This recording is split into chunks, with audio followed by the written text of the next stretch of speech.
It is the return of Epic Cheddar, finally back from Ho Chi Minh City, Vietnam. What a place, give it a visit, really lovely people, lovely country, exceptional food, but now we need to get back to some chess, some serious business. Did I miss much? I don't know. Business as usual in the chess world, and that's why we're diving in on Titillating Tuesday. We've got Mangrove Carlswamp here, playing with the white pieces. His opponent, Pavel Eljanov, Ukrainian number 1, former world number 6, playing black here. This was towards the end of August. I'll bring the tournament results at the end. Obviously Magnus playing some opening wacky stuff. Let's dive in here. He goes with the knight first, loves the pony play. Now we see d5 in response, and Magnus goes to one of his favourites, a kinda Catalan system. This is the King's Indian defence, but okay, or attack even, but it's got the themes of the Catalan, so named after a chess playing cat called Alan, which very few people actually know.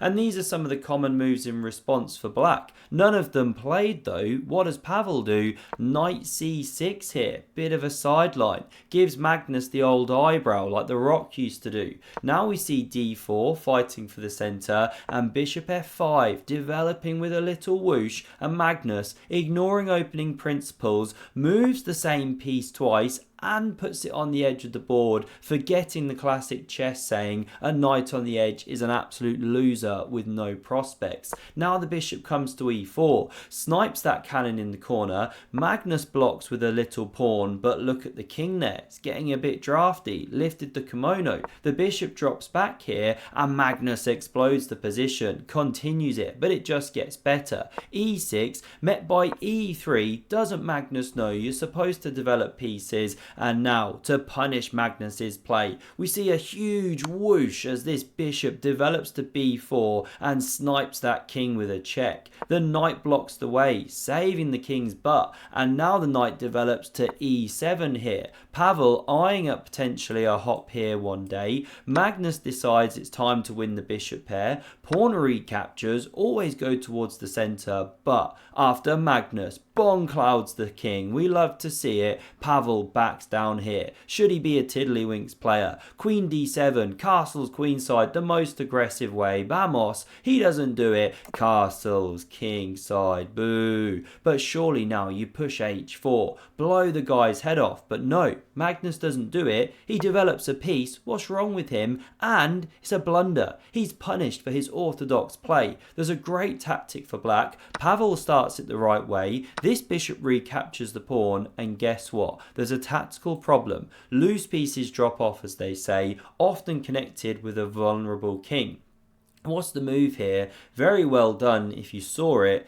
The way to play is with knight takes on d4. Pawn recaptures, queen takes, double hit. Check the king, win the bishop, and okay, black's just killing it, right? 2 pawns ahead. That would be game over. So that was the way to go, but missed. Magnus never would have recaptured, by the way. He'd have just been a clean pawn down. Instead, e5 played, given the miss for that reason. Magnus, breathing a sigh of relief, plows forward with d5 here, taking the space. Knight a5, bishop under fire. Magnus spots it. He's world number 1, reunites the clergyman. Look at them firing in both directions. And now b6, the top move according to Stock Barnacle. Presumably so you can start remaneuvering the knight later, maybe to d6. But instead, we get the overpowered pawn to c ships, challenging this pawn but missing a tactical shot. Magnus finds it, he doesn't take, he doesn't leave it where he is, go e4 or something, no,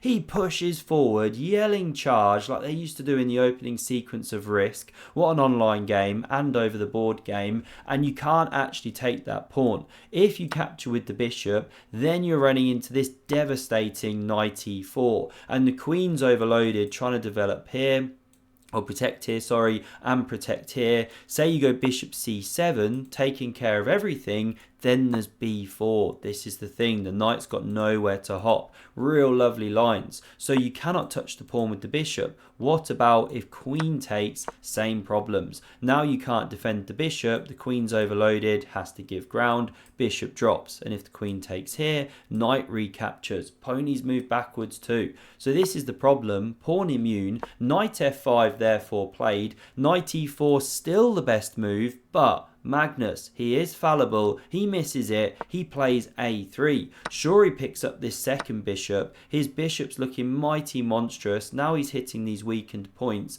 but black had a great follow-up move, missed, and it was queen b6 here. Hitting this one, very tender. Then you can also bring a rook. You bring up a really, you win a really nice tempo, I should say. Still jet lagged, by the way, they're 6 hours ahead. Now we come back to the game. Queen b6 not found. Instead, we see c5. By the way, if you try and win the pawn directly, there's still problems with the queen being overloaded. That's why this c5 played, to bring the knight back into the game. But Magnus, he takes the chance not to win a pawn here. It's not best. Knight c6 comes with tempo, but go queen d5. He does it with a skadoosh when he moves all those squares across the board. That one is centralized. Look at the 8 legs like a white widow spider. Knight c6 now comes, re-entering the game. Rook ad1, what a position for Magnus. Queen b6, good move, and now Magnus Carlsen makes an error. Bishop c4, a nice move. Even the immediate d7. But what does he do? He plays this move of g4, completely missing a black tactic. What can you do?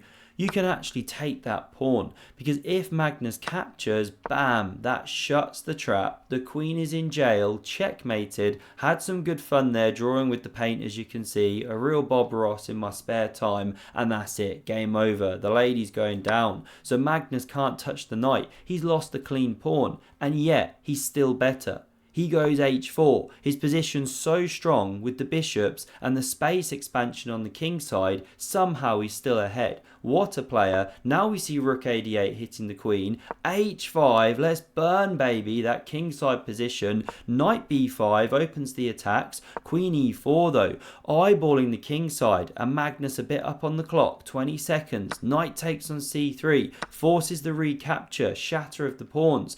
Now this rook takes here, good move. Given the exclam, because it's the only move to keep an equilibrium. Rook recaptures, distracted from this attack, and now we see takes on h5, trying to deal with the pressure. Magnus takes back, and now you have to go rook d8, because you either force white to swap the rooks, get rid of one huge attacking force, or if the rook slides to the g file, doesn't give the swap, then you can go rook d6 and lift into the defense along the 6th rank in combination with the queen when the knight moves. That's how you defend here. But missed. We see queen b2, and watch this. Rook g1, the cannon blasting, king h8 sidestepping, but here comes the artillery. The queen on the way to join the fight. Queen f5 very strong. Magnus goes queen g4, still strong, not the best. You just see Stockfish lose a bit of ground. Rook g8 played, and now queen f5.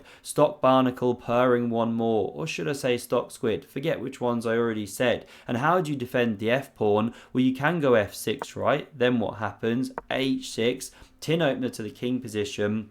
You're just getting absolutely ripped to shreds. This is the problem, especially when you open up all the light squares. I mean, imagine this joining in some of the lines. You can just see the devastation, right? And if you don't go f6 because of this, what if you go queen a2, try and defend snipe from afar, then c4. You block the way with that dynamite move. So neither of those defensive tries found. Knight d8 was best, but I think still h6 comes really difficult. In the game, we see queen takes on c3, h6 anyway, and Pavel resigns, or maybe lost on time. 30 moves, absolute devastation.